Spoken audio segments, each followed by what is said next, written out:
Bismillahirrahmanirrahim. Assalamualaikum warahmatullahi wabarakatuh. Selamat berjumpa kembali pada pertemuan selanjutnya, pertemuan kedua. Setelah pada pertemuan pertama kita membahas kompetensi dasar yang akan kita capai. Kemudian di pertemuan kedua ini kita akan membahas langsung ke materi, yakni tentang bab pertama, perumusan dan penetapan Pancasila sebagai dasar negara, khususnya pada subbab A, perumusan Pancasila sebagai dasar negara. Kita akan dibagi dua bagian. Yang pertama, kita akan lebih fokus ke sejarah bagaimana terjadi pembentukan BPUPKI. Oke. Next, selanjutnya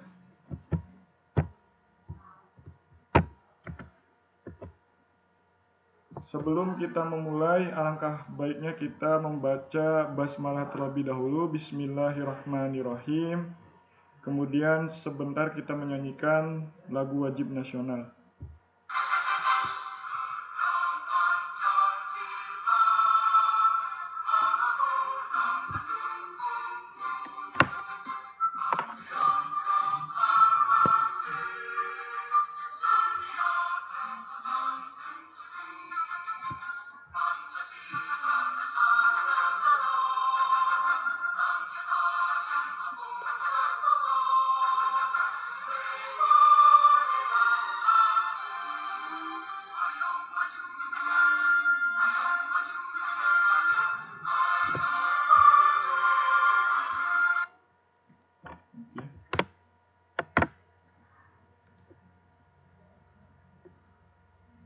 Selanjutnya, yakni jika ada bukunya, silakan buka buku PKN kelas 7 yang kemarin sudah disampaikan, yakni buku PPKN dari Kementerian Pendidikan dan Kebudayaan. Boleh revisi 2017, boleh revisi 2018 jika punya buku, atau boleh juga buka e-booknya yang dari internet. Nah, kurikulumnya 2013. Nah, yang seperti kita ketahui bahwasannya Indonesia itu dijajah kurang lebih 350 tahun. Nah, penjajahan di Indonesia dimulai oleh beberapa bangsa dari Eropa. Salah satunya adalah bangsa Belanda. Nah, setelah Belanda kemudian kita selanjutnya dijajah atau diduduki oleh pemerintahan Jepang. Nah, ibarat pepatah, lepas dari mulut harimau masuk ke mulut buaya. Nah, seperti itulah tepat kiranya untuk menggambarkan bagaimana kondisi bangsa Indonesia, bangsa kita saat masa penjajahan yang kemudian dilanjutkan oleh kependudukan Jepang. Nah, pertanyaannya, bagaimana kondisi kita pada masa kependudukan Jepang?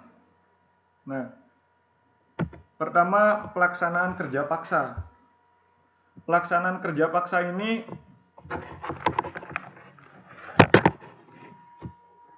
menyebabkan banyak laki-laki di Indonesia dikirim hingga ke Burma atau yang sekarang lebih dikenal dengan Myanmar untuk melakukan pekerjaan pembangunan dan pekerjaan berat lainnya dalam kondisi yang buruk. Kemudian pengambilan paksa. Saat itu tentara Jepang mengambil makanan, pakaian, dan berbagai keperluan hidup lainnya secara paksa dari keluarga-keluarga di Indonesia tanpa memberikan ganti rugi. Jadi diambil paksa harta bendanya, kemudian tidak memberikan ganti rugi terhadap apa yang telah diusahakan oleh para keluarga-keluarga Indonesia atau para petani yang ada di Indonesia. Kemudian perbudakan paksa. Perempuan-perempuan Indonesia banyak dipekerjakan secara paksa oleh tentara Jepang. Selain itu, banyak menahan dan memperlakukan warga sipil di kem-kem tahanan dalam kondisi sangat buruk. Lanjut. Nah, ini ada peta. Ada peta. Ini peta Subang, ya. Lebih tepatnya di mana ini? Di sinilah Belanda menyepakati menyerah tanpa syarat kepada Jepang. Di mana? Di Kalijati, Subang pada tanggal 8 Maret 1942. Jadi setelah Jepang menduduki beberapa wilayah di Indonesia, di Asia Tenggara, kemudian tanpa berkutik Belanda menyerahkan beberapa wilayah, semua wilayah yang diduduki olehnya dan diberikan kepada Jepang tanpa syarat apapun. Kemudian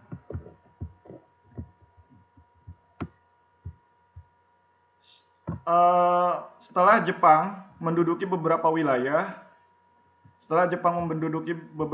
di Indonesia, nah, Jepang mengambil hati rakyat Indonesia dengan beberapa semboyannya. Salah satu beberapa jargon yang paling umum dikemukakan oleh bangsa Jepang pada saat menduduki wilayah-wilayah di Nusantara atau Indonesia, yakni Jepang pelindung Asia, Jepang pemimpin Asia, Jepang cahaya Asia. Seperti itu.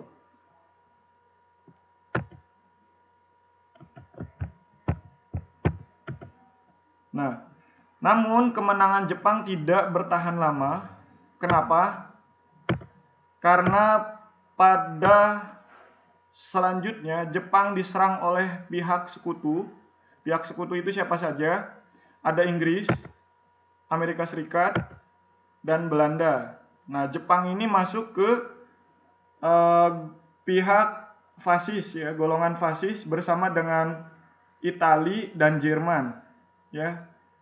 Jerman dengan Hitler, Italia dengan Mussolini-nya. Next, Inggris, Amerika Serikat, dan Belanda akhirnya membuat Jepang tidak berkutik, dan pada akhirnya Jepang mengambil kebijakan politiknya untuk segera membebaskan Indonesia dari kependudukannya sendiri, untuk membawa keprihatinan bangsa Indonesia terhadap Jepang, ya. Karena Jepang pada saat itu tidak dapat berkutik karena telah diserang oleh beberapa sekutunya, yakni Inggris, Amerika Serikat, dan Belanda. Nah, Jepang kemudian mengumumkan pembentukan Dokuritsu Junbisho Chosakai, ya, atau lebih kita kenal dengan BPUPKI. Nah, BPUPKI ini tujuan dibentuknya karena untuk menarik perhatian bangsa Indonesia agar lebih membantu Jepang pada Perang Asia Pasifik, ya, atau Perang Asia Timur Raya. Nah, Jepang mengumumkan pembentukan BPUPKI pada tanggal 1 Maret 1945, atau lebih tepatnya pada peringatan pembangunan Jawa Baru, ya, lebih tepatnya pada peringatan peristiwa pembangunan Jawa Baru pada tanggal 1 Maret 1945. BPUPKI kepanjangannya yakni Badan Penyelidik Usaha-usaha Persiapan Kemerdekaan Indonesia. Lanjut. Jepang kemudian baru merealisasikan pembentukan BPUPKI pada tanggal 29 April 1945 atau bertepatan dengan hari ulang tahun Kaisar Hirohito. Jadi pada tanggal 1 Maret 1945 ini diumumkan pembentukan BPUPKI, kemudian baru direalisasikannya pada tanggal 29 April 1945. Nah, selanjutnya anggota BPUPKI berjumlah 62 orang yang terdiri dari tokoh-tokoh bangsa Indonesia dan 7 anggota perwakilan Jepang. Nanti kita akan bahas pada pertemuan selanjutnya karena tidak akan cukup. Nah, kita akan bahas yang puncaknya saja. Ada siapa saja seperti Ketua BPUPKI, yakni Dr. Rajiman Widyodiningrat. Dokter, ya, itu D-nya kecil harusnya. Kemudian Wakil Ketua BPUPKI Ichibangase Yoshio, perwakilan dari Jepang. Kemudian Wakil Ketua BPUPKI RP Suroso, perwakilan dari pemerintah Indonesia. Nah, BPUPKI sidangnya dilaksanakan di gedung Chuosangi-in, ya, kalau tidak salah penyebutannya seperti itu, atau yang sekarang lebih dikenal dengan Gedung Pancasila. Nah, untuk sidangnya apa saja, membahas apa saja, nanti kita bahas pada bagian kedua, pada subbab A bagian kedua. Nah, oke. Setelah kita mengetahui beberapa materi yang sudah Bapak sampaikan barusan, tugasnya adalah pertama, siapakah ketua BPUPKI, kedua, siapakah wakil ketua BPUPKI dari Indonesia, ketiga, pada tanggal berapakah BPUPKI diumumkan pembentukannya, keempat, pada peristiwa peringatan apa BPUPKI diumumkan akan dibentuk, kelima, secara resmi BPUPKI direalisasikan bertepatan dengan ulang tahun Kaisar Hirohito, yaitu pada tanggal. Nah, untuk tugasnya dikirim melalui form yang tertera pada Google Classroom, Google Classroom, seperti itu. Terima kasih telah menyaksikan atau menyimak penjelasan dari Bapak. Kita tutup dengan membaca hamdalah alhamdulillahirabbil kemudian doa kafaratul majelis subhanakallahumma wa bihamdika asyhadu an la ilaha illa anta astaghfiruka wa atubu ilaik. Assalamualaikum warahmatullahi wabarakatuh.